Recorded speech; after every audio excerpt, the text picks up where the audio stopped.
They already did it. Yeah. Okay, withdrawal. Councilman. The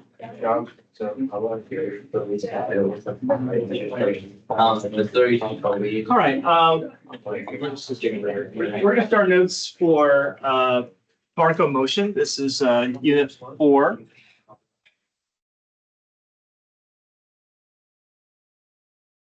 Okay, let's see if we can have you guys copy down a couple of notes here.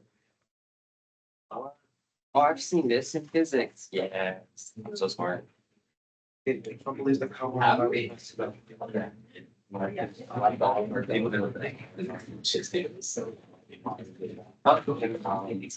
right, so recall that slope between 2 points is delta y over delta x, change in y over change in x, or the change in the dependent variable divided by the change in the independent variable. And usually it's y over x. And we know the derivative of a function is the unit for f, which is our dependent variable, divided by our unit for x, which is our independent variable. A lot of times, though, we're going to be working with our independent variable being time related. So it may be other dependent variables divided by time. It may not be delta x, it could be delta t as our our independent variable.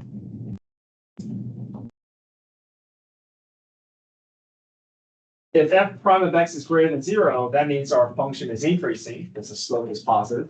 If f prime is less than 0, my function is therefore decreasing because my slope is negative. Okay.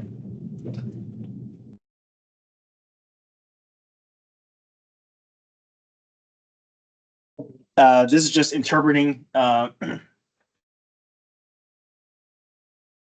derivative and function notation, which you guys have demonstrated already from previous units. Since Mr. Sullivan wants Mr. Russ to finish creating his packets in algebra 2, the number of packets Mr. Russ has completed is modeled by P of W, where W is measured in weeks. Interpret P of 10 equals 1 in the context of this problem.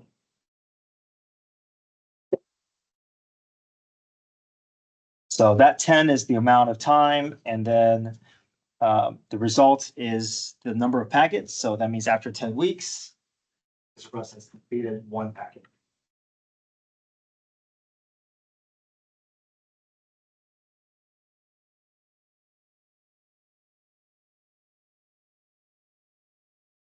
Interpret P prime of 39 equals 4 in the context of this problem.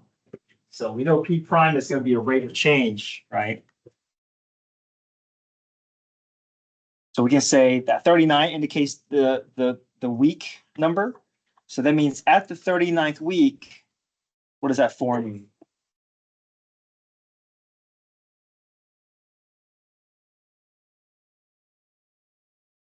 That's the rate, right? 39th week, he's making packets at a rate of what? 4 packets per week. Yeah, that's the rate. Yeah.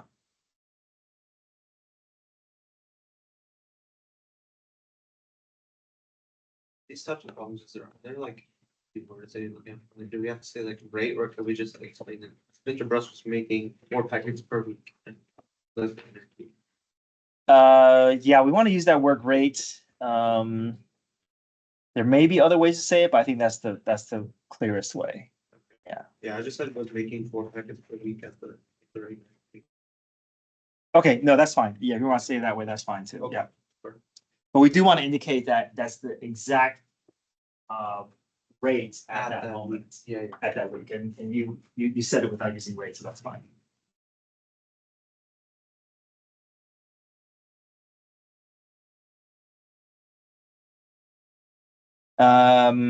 Okay, number 2. Number 2, it says the rate that Mr. Kelly is buying baseball cards is modeled by B of T. So B of T is already at a rate level. So let's we'll be clear about that. Interpret B of 3 equals 50 in the context of this problem. So remember, in this case, B of T is already a rate. Okay, so what can we say? Here, Mr. Kelly was buying baseball cards at a rate of parts per year. per year, yeah. Yeah, so since B of t is already at a rate, at the level of a rate, we have to understand that. But then what if we do B prime of 4? B of t is already a rate. B prime of 4 is equal to 10 in the context of this problem.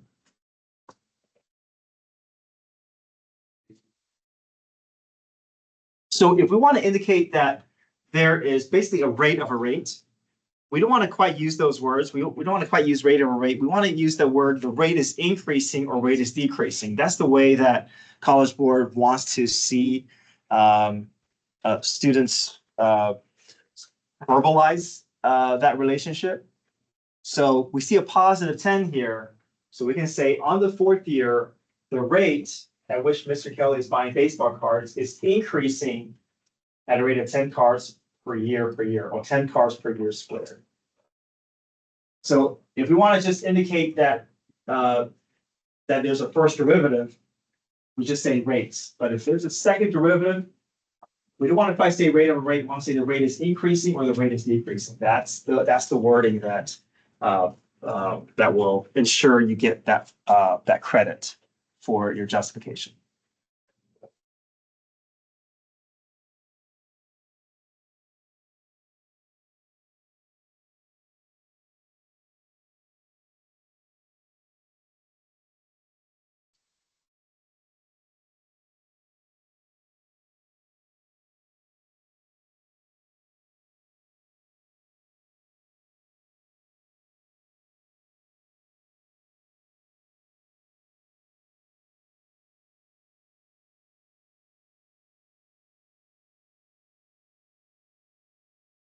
Okay, page 2. We'll skip the bottom part here. Let's go to page 2.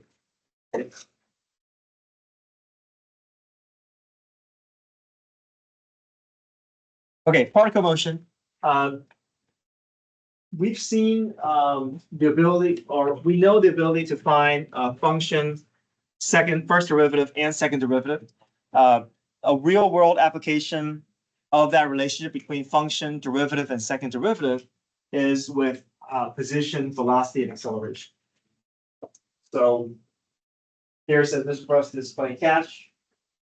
He throws the tennis ball straight up into the air. The height of the ball is modeled by S of t, which is negative 4.9 t squared plus 18t plus 2, where t is time in seconds and S is the height of the velocity of the ball from the ground in meters. So if my position function is my starting equation, then velocity is the derivative of my position function. So if I were to find the derivative of S of t, I would get negative 9.8 t plus 18, and that is shown by this linear function here. And so velocity is the derivative of position, and acceleration is the derivative of velocity, which also happens to be the second derivative of position. So it kind of goes down in that, from one level to the next. So since this equation is negative 9.8 t plus 18, the derivative of negative 9.8 t plus 18 is just negative 9.8. Negative 9.8 is a constant, so acceleration is just negative 9.8.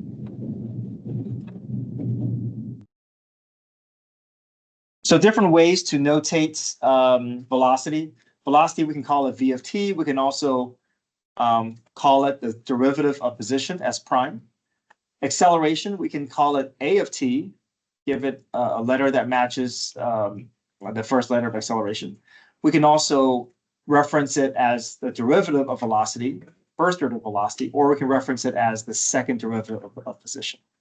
There's a lot of different variations for position. You may see S of t, you may see H of t, you may see P of t, you may even see X of t. So there's a lot of different letters that can denote position.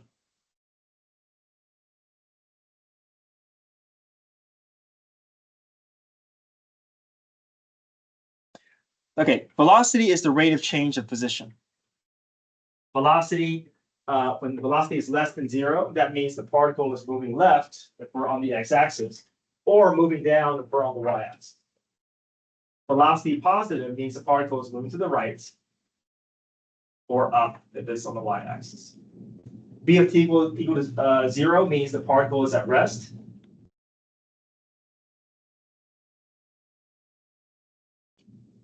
And average velocity, okay, average velocity is defined as the change in position over the change in time. We don't touch the velocity function when the problem is asking for average velocity. Okay, we're only use the position function to calculate average velocity.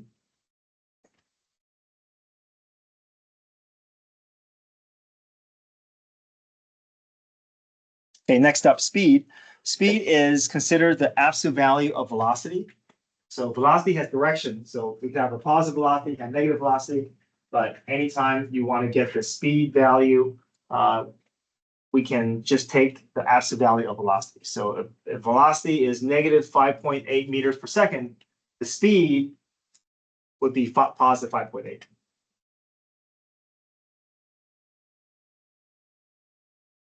Okay, next up, speeding up or slowing down.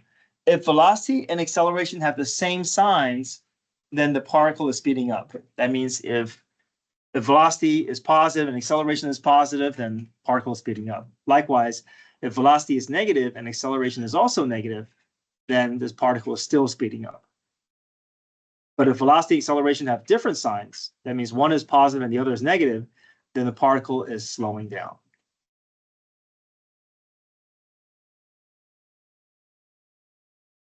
On the average velocity, is that S prime of h or just S of h? Just S. Yeah, we don't want to touch velocity when we're calculating average velocity. So yeah, I do want to point out that is a common mistake that students make, because you see the word velocity, but you're not going to touch velocity. So that's, you can see why that's a little confusing, right? Saying, well, I have velocity, why don't I use it? If it's asking for the instantaneous velocity at a moment in time, then you want to use the velocity function. But if you want to find the velocity over a period of time, then we just use position and slope of position. We don't touch velocity function.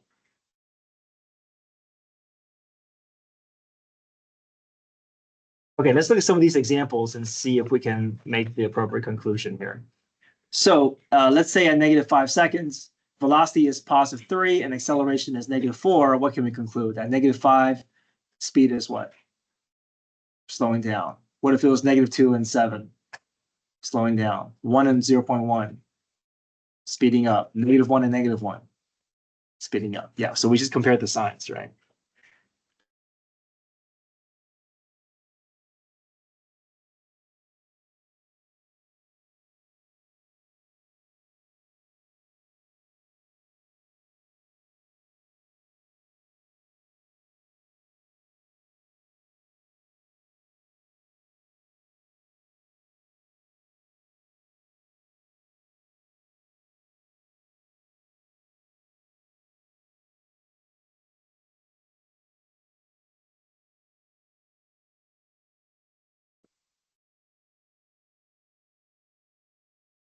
Okay, displacement. Displacement is defined as the net change in position. So comparing different positions at different times and seeing how much distance separates those two locations. So it's just final, another way, let me write it a different way here. S of B minus S of A is the final position minus the initial position.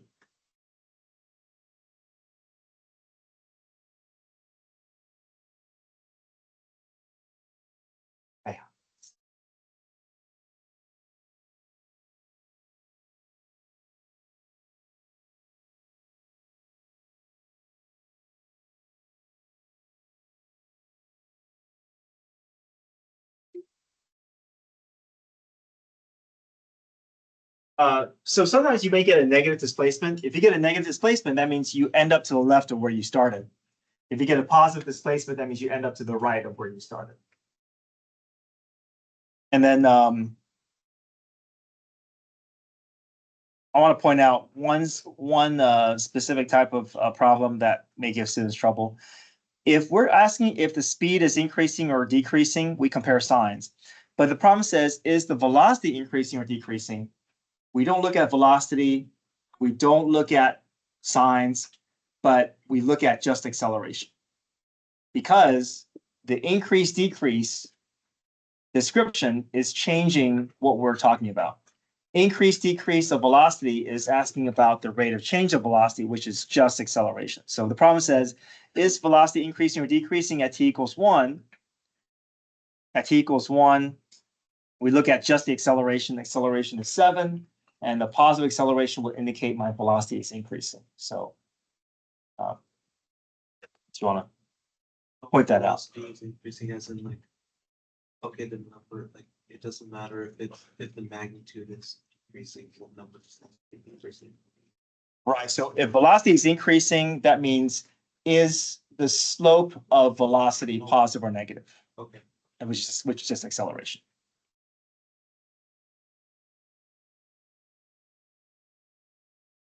All right, let's go to page 3 and let's do a full example here.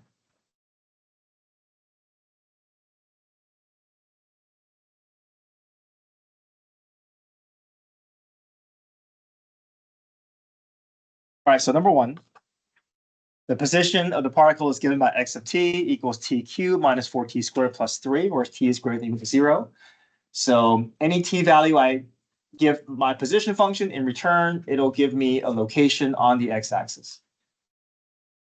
So again, that x of t just represents my position is on the x-axis. I'm moving along the x-axis here.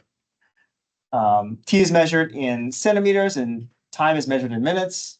Find the displacement of the particle during the first 2 minutes. So we're just going to be finding 2 position functions or 2 position locations. So I need to find the position at what time? Time 0. Time 0 and time 2. So we're going to find x of 0 and find x of 2. And we're just doing x of 2 minus x of 0. Yes. Or the graphs, position versus time and velocity versus. This is position. Oh, this is velocity versus time.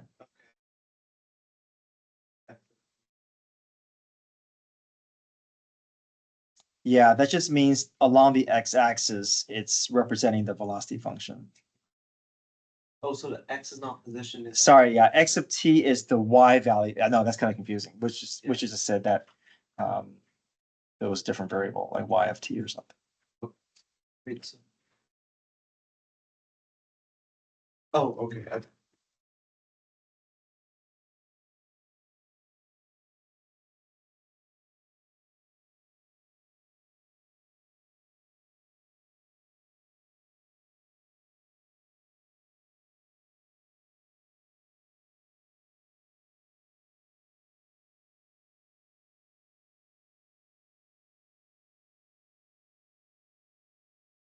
Okay, so x of 0 is 3, x of 2 is -5. We always do final position minus initial position. We'll make it a negative number, but that's still meaningful because that tells us that after 2 minutes, the particle is 8 centimeters to the left of where it started.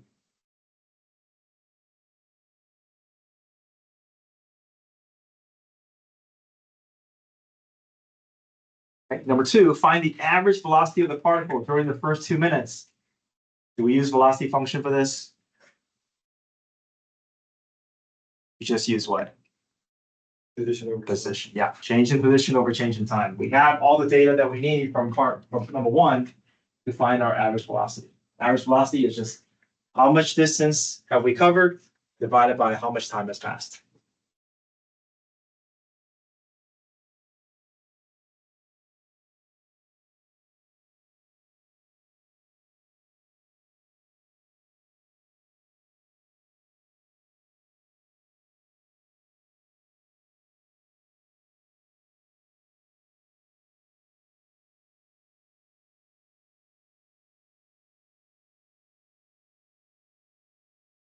Number 3, find the velocity of the particle at when t equals 4. Now we can use the calculus. Now we can use a velocity function because now we're asking for the exact velocity at a specific moment in time. Now we can use velocity function. So we do v of 4. So to find v of 4, we first have to find velocity. What's our velocity function going to be? Yeah, just the derivative of position is my velocity. Yeah.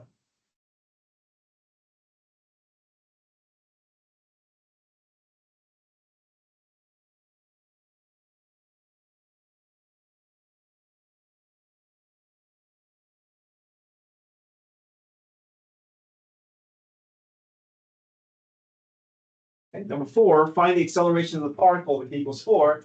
So we can use our acceleration function. It's asking for just the acceleration at a moment in time. What's our acceleration function going to be? 6t minus 8. We take the derivative of velocity and we just plug 4 in. What's our unit of measure going to be for acceleration? That's centimeters per minute or centimeters per minute split.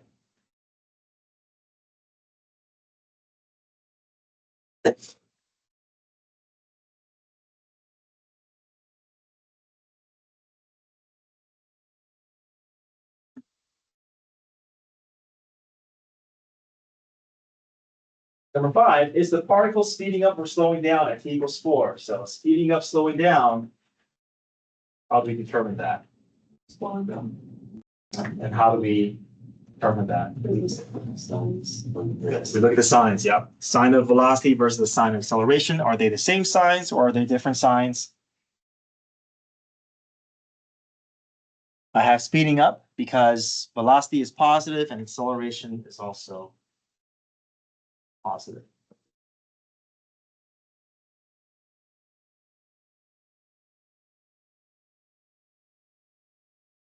We,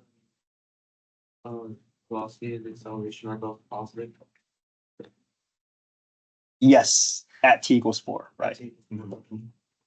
That's fine. Yep.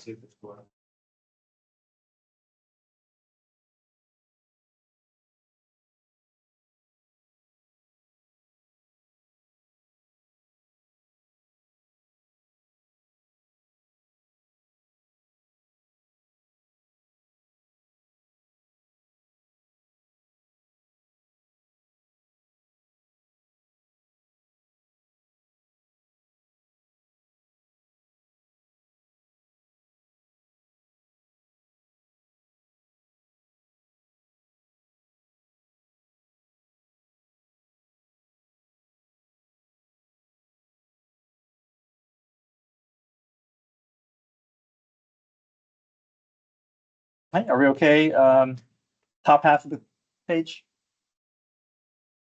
Okay, let's look at bottom half. This is particle motion from a graph. So this figure shows the velocity function. So the y-axis represents the velocity of the particle at any moment in time. So I want to kind of label, make sure that we know what we're looking at. The x-axis or the t-axis would be where the velocity is 0. Okay. Anything above the axis is going to be where the particle is going to experience a positive velocity, which is moving to the right, and the negative velocity would be anywhere that's below the x. So just to kind of walk through what this graph is telling us, we know that between 0 and 1 second, the particle is going to be experiencing positive velocity, but it's slowing down, but it's still moving to the right, but it's going to stop. And it's going to start moving to the left. It's going to be picking up speed. And then it's going to start slowing down, but still moving to the left. And then eventually at 4.5 seconds-ish, it's going to stop, turn around, start moving to the right, pick up speed, start slowing down, still moving to the right, and then stop. So I want to connect the graph with something visual so you can kind of imagine how this particle is moving during that time interval. Okay, so then for number 6, when is a particle moving to the right? What time interval? 1 and yeah, sorry, this it's not clear what that decimal is, so we'll say anything between 4.5 and 4.7, that's fine. Okay, 4.5, 4.6 to what? It was a 7, yeah. And the reasoning is because because velocity is greater than 0. When is a particle moving left? 1 to 4.8, 4.7, right? Because velocity is less than 0.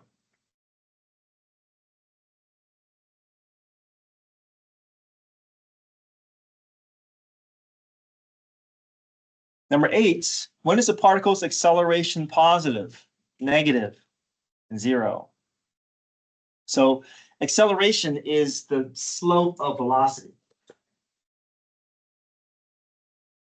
So what can we say here? From 0 to 2, acceleration is what? Negative. Negative. On And then positive acceleration, negative acceleration.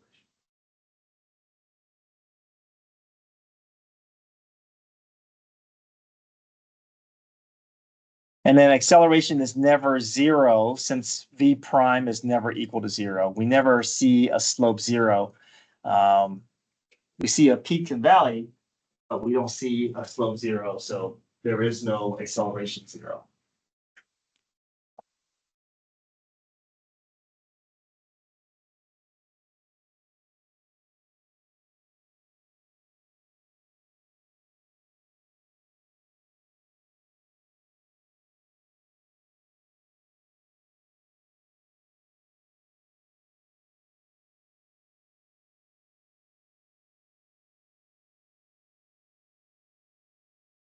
Okay, when does a particle have the greatest speed?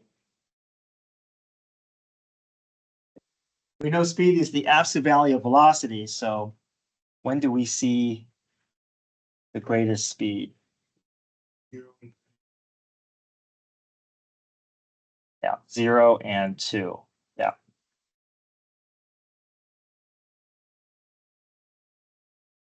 At 0, we see 2 units per second. At equal to 2, we see negative 2 units per second, but they're both going to have the same speed, 2 units per second. What is the particle speeding up? Speeding up is when velocity and acceleration have the same signs. And when velocity and acceleration have, if they're both negative or if they're both positive. So we can say speeding up from 5 to 6 as well as from 1 to 2. So if you look at from 5 to 6,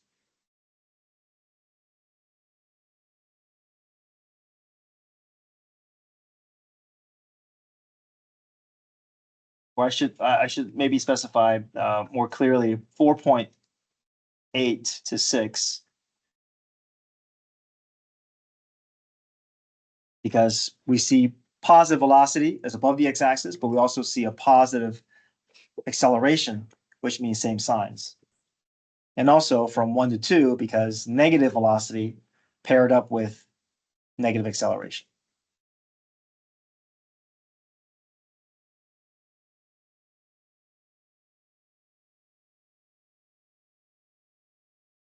And then slowing down, we can say 0 to 1, 2 to 4.8, 6 to 7, because velocity and acceleration have opposite signs. One is positive and the other is negative.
Okay, any questions? I'd like for us to spend some time with our morning review worksheets. But there's one thing that I forgot to put onto the morning review. It's on your test review, but not in the morning review, and that is finding the second derivative when implicit is involved. So can we start off with this? If you can have a sheet of paper out. Sorry? We're negative. Yeah, go ahead. I'm just gonna tack on to the end of the the packet and call this number 27. If you need a scratch sheet, you can come and grab one. Want us to try this one. Find the second derivative of cosine of y equals 2x.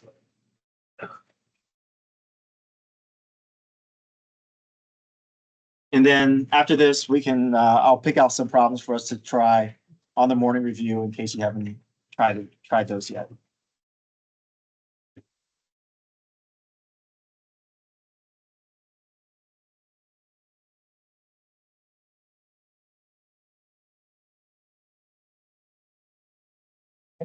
So you're going to find dy dx first. Once you get the dy dx, look at what you have and decide what rule you're going to take to get to the second root. Okay. I'll pace us through the problem once you guys have the chance to start.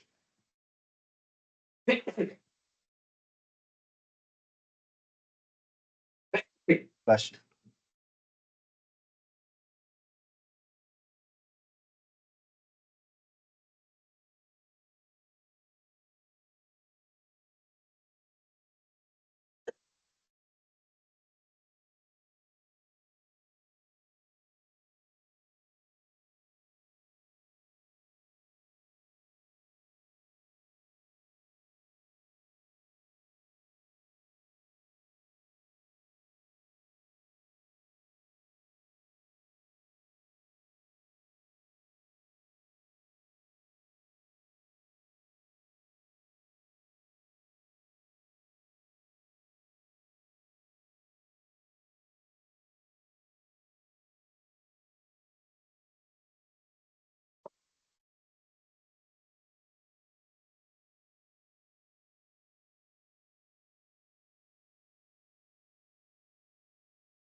Okay, so this is the halfway point here, dy dx.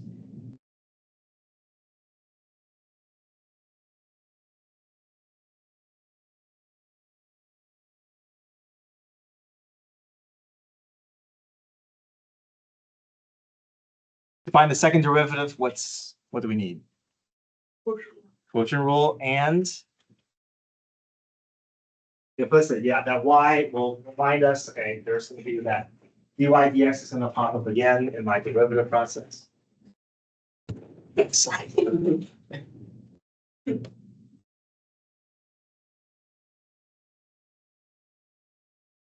try that quotient rule.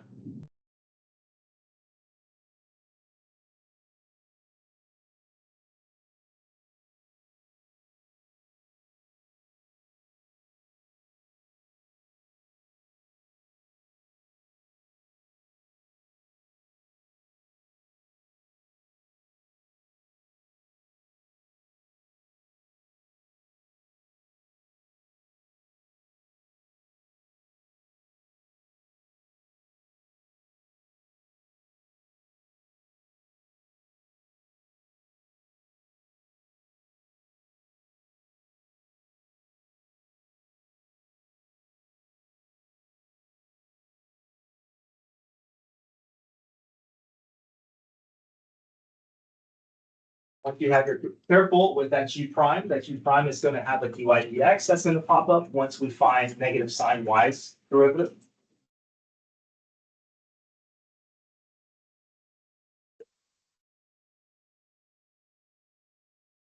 Now, as far as cleanup goes, you can leave your answer like this, but just for practice purposes, I want to see, can we represent our second derivative purely in terms of numerator? So no denominator at all. So I just want to show you, what an answer choice could look like on the AP exam in terms of, it may present itself in the cleanest way, meaning it resolves all the denominator. It brings up. We know that there's always reciprocals of trig that we can use to bring up to the numerator. So I want to see if you guys can go a little further past this point.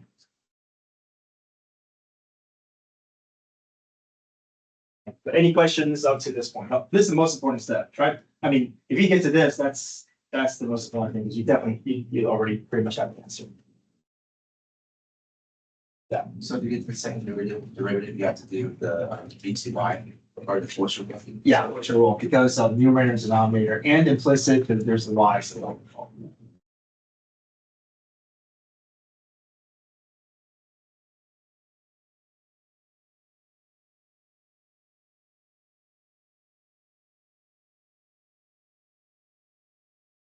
So I merge this to be negative 16x squared. Cosine and sine becomes, will eventually become tangents, cotangents. And then I split them up into individual fractions. And I started bringing the signs up as cosecant once I am able to cancel out.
Okay, on the morning review, can we try number 25?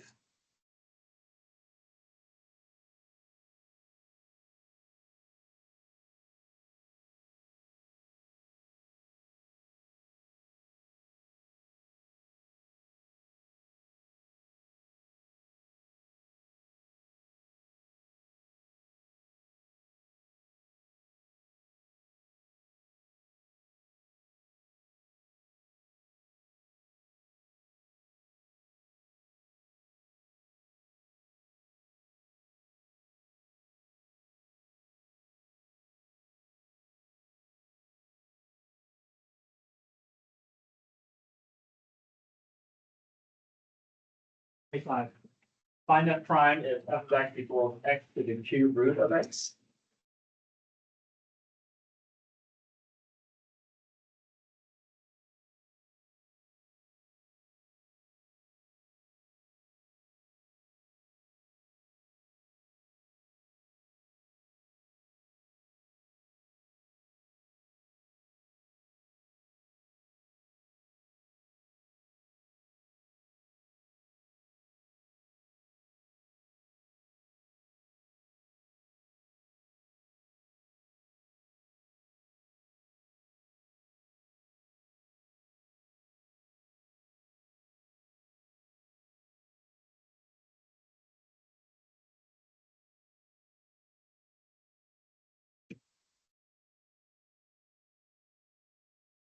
What's the strategy for a problem that has this setup?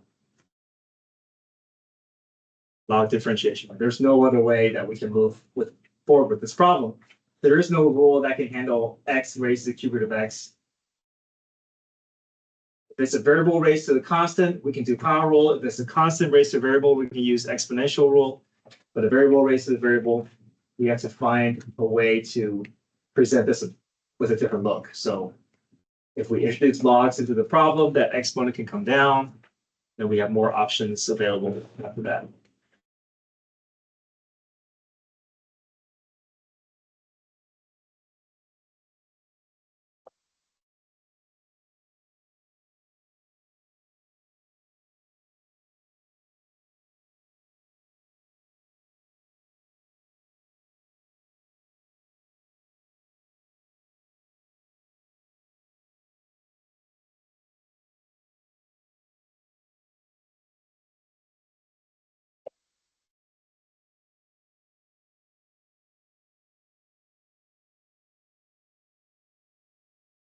So once we take the natural log of both sides, that exponent is free to move down using log properties.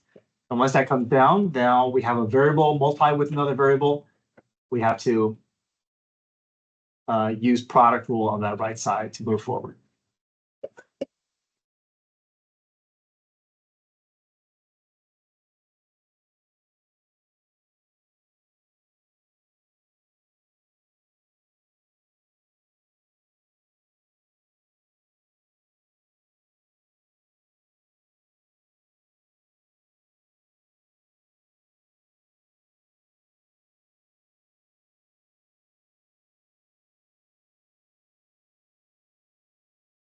Left side becomes 1 over y dy dx. Right side, we have to go to the product rule, f prime g plus f g prime.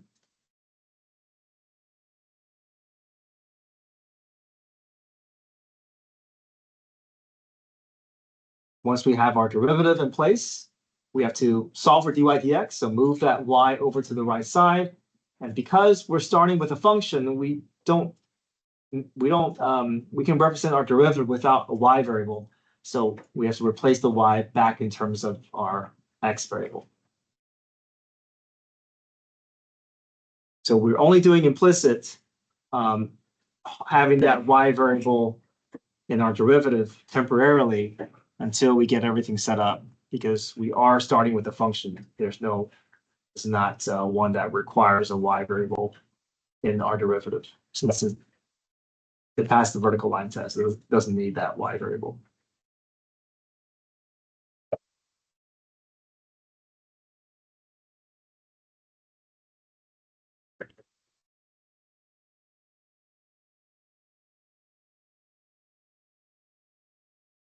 Okay, one more I want us to make sure we do.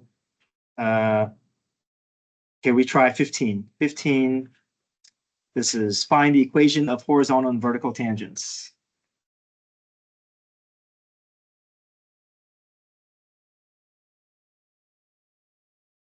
Oh, the 27? Yeah.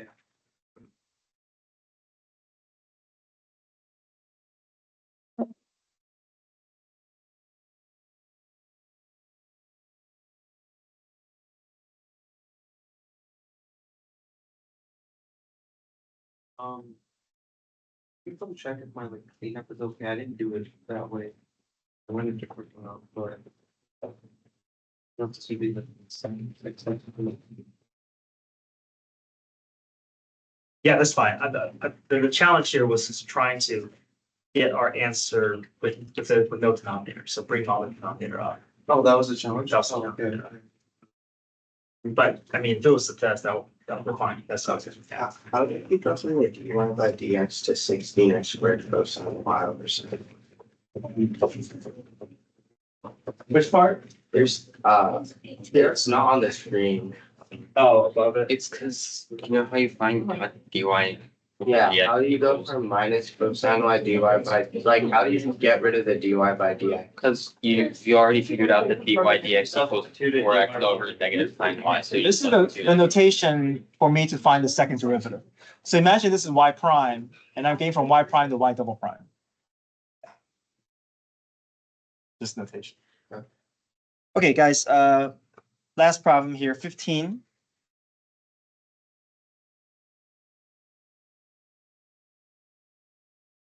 So 15 says, find equations of horizontal and vertical tangent lines. Now, horizontal tangent line they're both going to come from the derivative. So we first have to get to the derivative. But then horizontal tangent is going to be looking at the numerator of the derivative. That's where you find slope 0 from the numerator of the derivative. And the vertical tangent is going to be where is the slope undefined, the location where the slope is undefined. And that's going to come from the denominator of the derivative.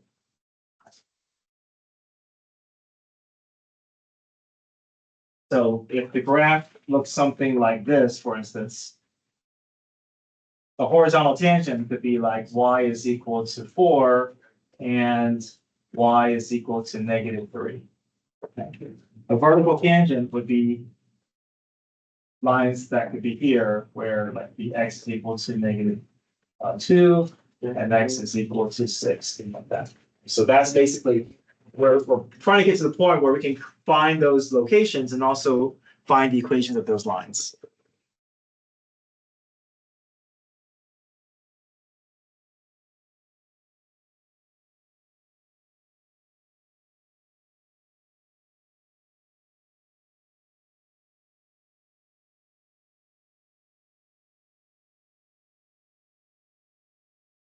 So we have to get to the derivative first. We see that there's a need for implicit because we have y's all over the place. But once we find each term's derivative, there's going to be two instances of dy dx that shows up. We factor the dy dx out, we divide that over to the other side. I'm going to reduce just so I can have smaller numbers to work with. So my derivative is 6 minus 3x over y minus 2.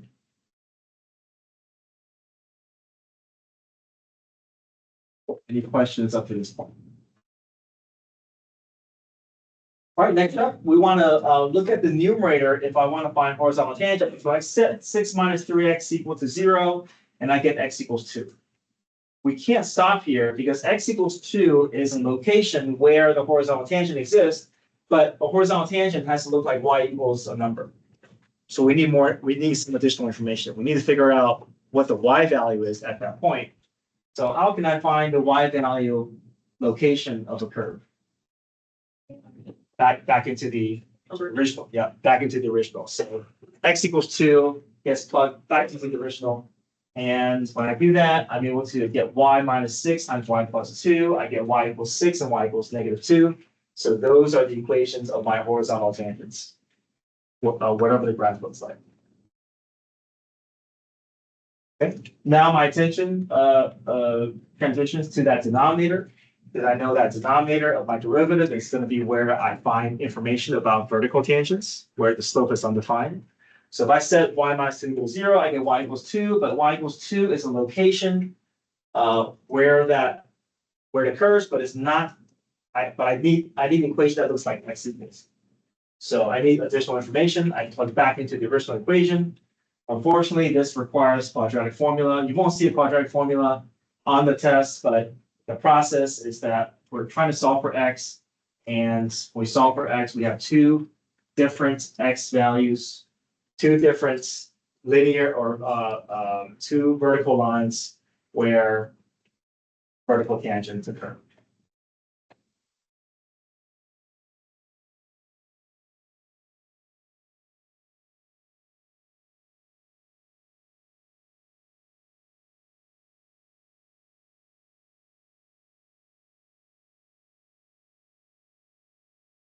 Okay, so hopefully you guys have worked through most of the morning review and the test review. If you haven't, hopefully you have time this afternoon and this evening to do it. I'll have another help session this afternoon. Your test is tomorrow, no calculator. No help session tomorrow because I'm doing a help session for my AB students. But if you have any questions, I can be available this afternoon.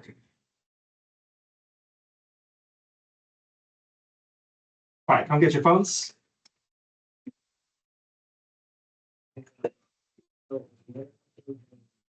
So that you got the board.